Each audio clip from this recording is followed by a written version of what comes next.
اعوذ باللہ من الشیطان الرجیم بسم اللہ الرحمن الرحیم رسلا مبشرین ومنذرین لئلا یکون للناس علی اللہ حجۃ بعد الرسل وکان اللہ عزیزا حکیما رب اشرح لی صدری ویسر لی امری واحلل عقدۃ من لسانی یفقہوا قولی اللہم اجعلنا منہم ومن الذین آمنوا وعملوا الصالحات وتواصوا بالحق وتواصوا بالصبر آمین یا رب العالمین۔ السلام علیکم ورحمۃ اللہ وبرکاتہ۔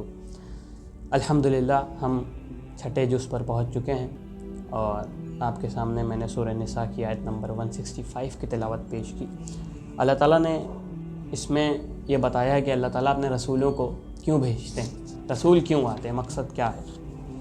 اللہ تعالیٰ نے بتایا ہے کہ یہ سارے رسول خوشخبری دینے والے اور ڈرانے والے بنا کر بھیجے گئے، رسولا مبشرین و منذرین۔ یہ ہم بھی مطالعے سے ہمارے علم میں یہ بات ہے کہ رسول بھیجے اللہ تعالیٰ نے، وہ اللہ تعالیٰ کے احکام پر عمل کرنے کی بنا پر جنت کی بشارت دینے والے، اور اللہ تعالیٰ کے احکام کی نافرمانی کے بنا پر جہنم سے ڈرانے والے تھے۔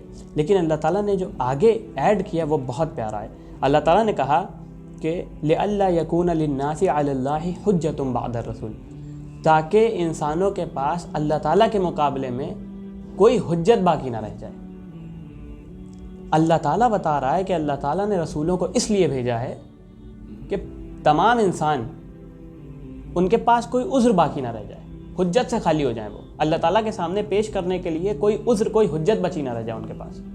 ایسا لگ رہا ہے اللہ تعالیٰ نے اس میں بیان کیا ہے کہ دیکھو آخری رسول محمد صلی اللہ علیہ وسلم تمام انسانوں کے لیے آ گئے ہیں، اب اس دنیا کے کسی انسان کے پاس کوئی حجت کا کوئی موقع نہیں رہا، کوئی عذر باقی نہیں رہا۔ آپ کو پتہ ہے اس میں ہمارے لیے کیا سبق ہے، ہمارے لیے کیا لیسن ہے؟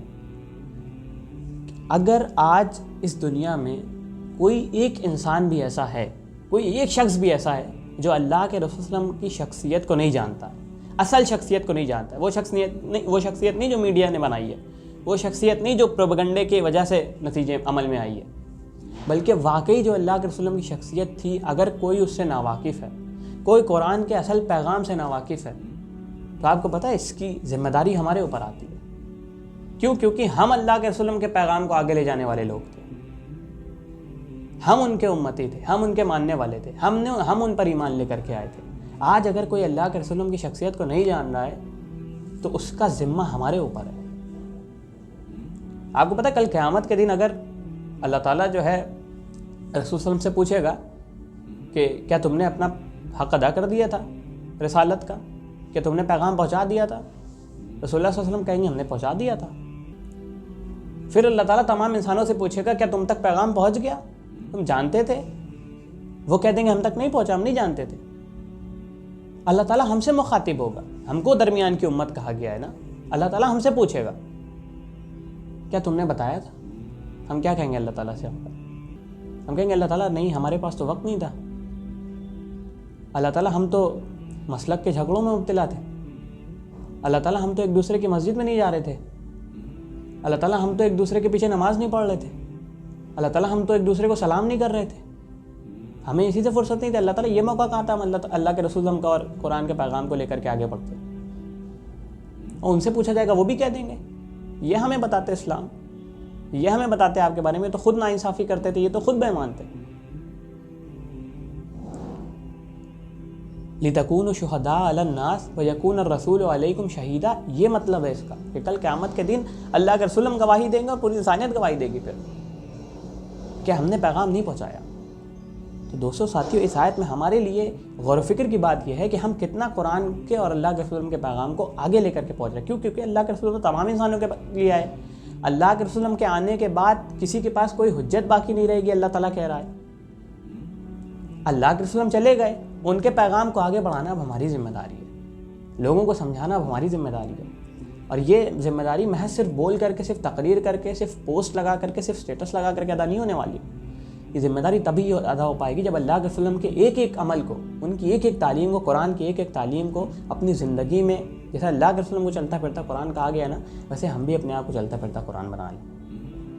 اس کے بعد اللہ تعالیٰ نے دیکھیے جو آخری چیز میں اس آیت سے شیئر کرنا چاہتا ہوں یہ اللہ تعالیٰ نے کہا رسول مبشرین و منذرین، جو خوشخبری دینے والے اور ڈرانے والے بنا کر کے بھیجے گئے۔ تو اللہ کے رسول کی رسالت کا طریقہ بتایا گیا ہے، مطلب جب اللہ کے رسول دعوت دے رہے ہیں نا اس کا طریقہ کیا ہے، اور صرف اللہ کے رسول نہیں تمام رسول ان کا طریقہ کیا ہے دعوت کا، بشارت دینا اور ڈرانا۔